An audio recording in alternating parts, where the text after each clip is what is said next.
Call an ambulance. Hurry up! My husband, who always rubbed me the wrong way, collapsed on the floor in a greasy sweat. The paramedics arrived immediately. They quickly checked my husband's condition and put him on the stretcher. Then they said to me, "Are you his wife, aren't you? Could you come with us to the hospital?" My husband was placed on the stretcher, and he looked at me with pleading eyes. I met his gaze squarely. "No, I will not," I said firmly, with no hesitation. "What?" My husband's voice came out as if he had lost his mind. "This man is a stranger, so I am not coming. Please take care of the rest." "Wait, Lydia, what?" "Wait." I then confronted my husband with something I had been carrying in my pocket for the past few days.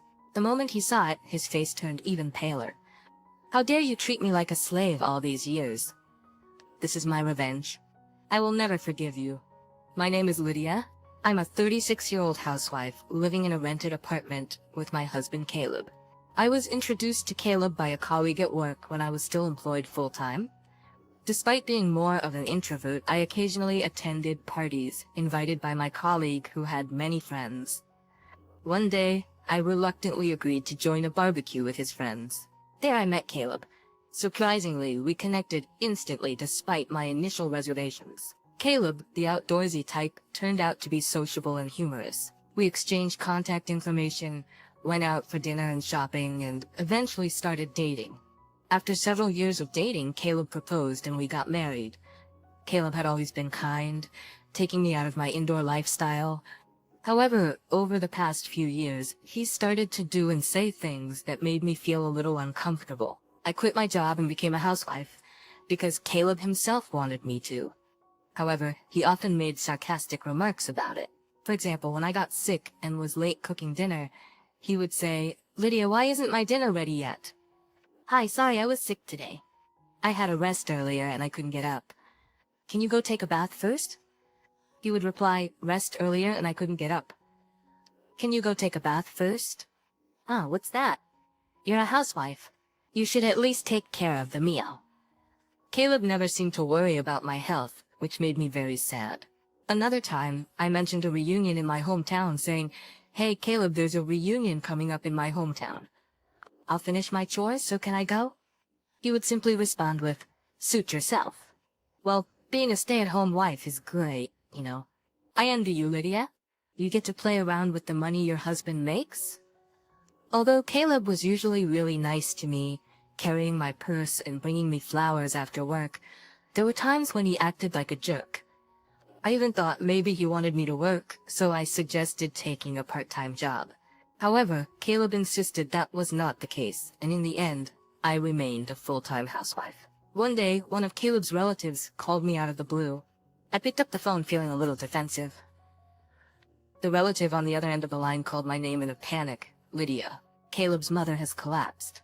I froze at the unexpected words. According to my relative, she had gone to visit my mother-in-law a few hours earlier, and found her lying in the yard. An ambulance had rushed to the scene and taken my mother-in-law to a general hospital. In a panic, I ran out of the house and arrived at the hospital. I was told that her condition was still unpredictable. As we discussed this, Caleb came running in out of breath. We moved to the hospital room to check on my mother-in-law, who was sleeping in bed. Her body was covered with various tubes, and it was painful to watch. Mom, my husband, called out to her, but she did not respond. Caleb stayed in the hospital room for the rest of the day, and I decided to go home to gather everything needed for the hospital stay. After a while, my mother-in-law recovered enough to sit up by herself. However, it was difficult to do anything without someone's help. I was glad she could get up, wondering if she would be able to walk again with continued physical therapy. As her discharge date approached next week, I said this to Caleb, and then he started to say something I didn't understand. "Oh yeah, are you ready? We'll be leaving this house next week, so you'd better start packing our stuff." I couldn't comprehend what he meant. Caleb seemed annoyed, as if he didn't like my reaction. "We don't need this house since we are going to live with my mom at my parents' house." "You are still as dense as ever, aren't you? Does that mean I'm gonna live with my mother-in-law after she gets out of the hospital?" "I never heard anything about that. Did you decide to move in together without talking to me?" Have you already canceled the lease on this house? When I said that, my husband became even more grumpy. Of course I've already canceled the lease. It's the right thing for us to do as a family, to live together and help her. Don't tell me you don't want to live with her, do you? I'm the one who makes a living, so I won't accept any complaints, he said, and went back to his room with deliberate footsteps. I never thought that Caleb would take such a hardline approach. I can't believe he's canceling the lease on this apartment. I have no choice but to move out. I know he is worried about his mother, but this is too much. I sighed deeply. A few days passed, and suddenly I was living with my mother-in-law. I had never been a caregiver before, so everything was new to me. I had to spend most of my day feeding, bathing, and toileting for my mother-in-law.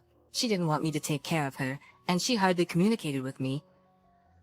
Furthermore, when I tried to talk to her, she would hide in bed, saying she was in pain. When my mother-in-law was healthy, we didn't have a bad relationship. In fact, we sometimes exchanged delicious-looking snacks we found at the department store. Perhaps she was too frail to care for others. On the other hand, my husband Caleb, who had forced us to move in together, rarely came home. After work, he would go out for drinks and come home in the morning. Even on his days off, he would find some reason to go out. When he came home, all he did was play video games in his room. I decided to talk to Caleb while he was playing games. I know you can't avoid working overtime or drinking with your colleagues, but can't you at least help me take care of your mother when you're at home? Or I would like you to help me with the housework. I said this, and Caleb replied without looking away from the screen, "What are you being so naive about? Housework and caregiving are both your jobs. I'm tired from working, you know? Oh, I'm almost out of coffee. Go make me some and clean this room, okay? And oh, take these to the dry cleaner. I need them by Wednesday." My husband spoke one-sidedly and threw his work clothes at me. This time I was annoyed and retorted, "That's enough. I've been doing housework and taking care of your mother every day for the past month without a break. Why can't you at least help me a little?" Caleb then slammed the game controller down on the desk, stood up with a mighty thud, and said, "How dare you talk to me like that? Who do you think you owe your livelihood to? If you have a problem with me, then get out. Come on, get yourself together and get out." Well, I feel sorry for my mom. She's going to be left alone without anyone to take care of her. That being said, I couldn't say a word. It's true. I only have a little money saved up, and I can't leave my mother-in-law, who can't do anything for herself. Holding back my emotions, I picked up his suit and left the room. After about 6 months of such a difficult life, my mother-in-law suddenly passed away.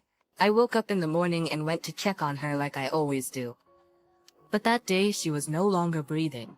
I called an ambulance and took her to the hospital. But it was too late. Caleb was in tears and sad. I don't know why, but I couldn't cry. I felt cold when I saw Caleb crying. Without hesitation, I thought to myself, "You didn't do anything to help her." When I realized that I don't have to take care of her anymore, I felt a sense of relief. I felt guilty for feeling that way. Time passed so quickly. After the funeral, I suddenly realized that 2 weeks had passed since my mother-in-law was gone. It was time to organize her belongings. After my husband left for work, I started cleaning my mother-in-law's room. I put her favorite clothes and accessories into cardboard boxes one after another. But there weren't many, so the work was over soon. Next, I opened the cabinet by my mother-in-law's bedside. There was almost nothing in it, but there was a big can on the bottom shelf. I thought I had seen it somewhere before, and it was a can of assorted sweets I had given her when she was still in good health. I wondered why it was there. I opened the lid of the can, and there was a letter inside. When I picked up the envelope, I found the words "Dear Lydia" written on it. I hurriedly opened it and looked inside. In trembling letters, there was a message for me. "Lydia, I am sorry for making you take care of me. I was ashamed of myself for forcing you to work for me every day. I was also ashamed of my son Caleb. I know how bad he was to you, Lydia. You should leave him and live your life the way you want." My mother-in-law knew everything. She knew that her son was being selfish and that I was suffering because of it.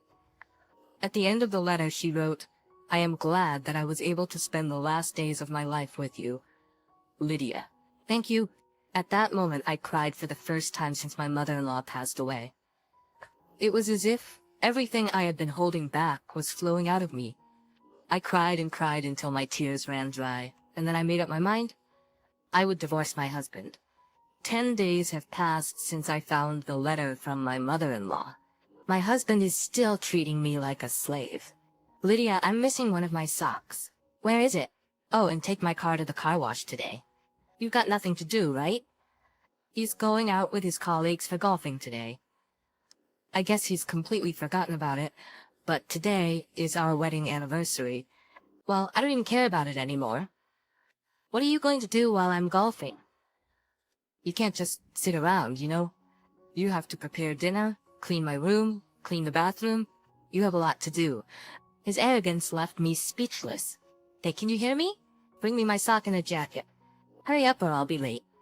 At that moment, Caleb fell to the floor, clutching his stomach. He was in pain and sweating. He told me to call an ambulance as if he was trying to squeeze out the worst.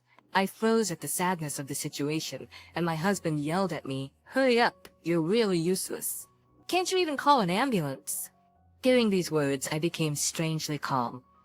Then I called 911, and within minutes the ambulance arrived. An ambulance arrived with paramedics. The paramedics quickly assessed Caleb's condition and placed him on a stretcher. As they put him on the stretcher, they said to me, "You're his wife, aren't you? Would you come with us to the hospital?" Caleb looked at me with pleading eyes as he was placed on the stretcher. I looked him right in the eye and said, "No, I will not." I said that firmly with no hesitation. Caleb's voice came out as if he had lost his mind.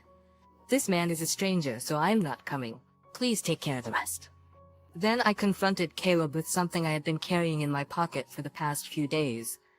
The divorce papers that I was forced to sign when we had a fight a while ago. My husband had always told me that if I disobeyed him, he would serve me with the divorce papers. Caleb tried to snatch the divorce papers from me, but he couldn't seem to move due to the pain, so he had to lean back on the stretcher without any effort. "Excuse me, but please leave now," I said. As I said this, the paramedics finally took my husband away in the ambulance. He must have looked like a poor husband whose wife had given him a divorce. He should be embarrassed. I watched the ambulance leave and then left the house. It took a long time, but the divorce papers were accepted and the divorce was officially finalized. While Caleb was in the hospital for a week, I was busy packing my belongings and sending them to my parents' house. Then one day, I ran into Caleb when I was at the grocery store. "Lydia, please don't do this to me. You love me, don't you? Please don't leave me. I admit I've made some mistakes. You always listened to me, no matter what I said, so I just got carried away," he pleaded. The overbearing attitude he had a few months ago was gone, and he looked completely pathetic. "What are you talking about? The divorce is already finalized. It's too late for you to act so fragile. Go ahead, live your life as you please." He didn't really think that I was going to divorce him, and he looked quite shocked.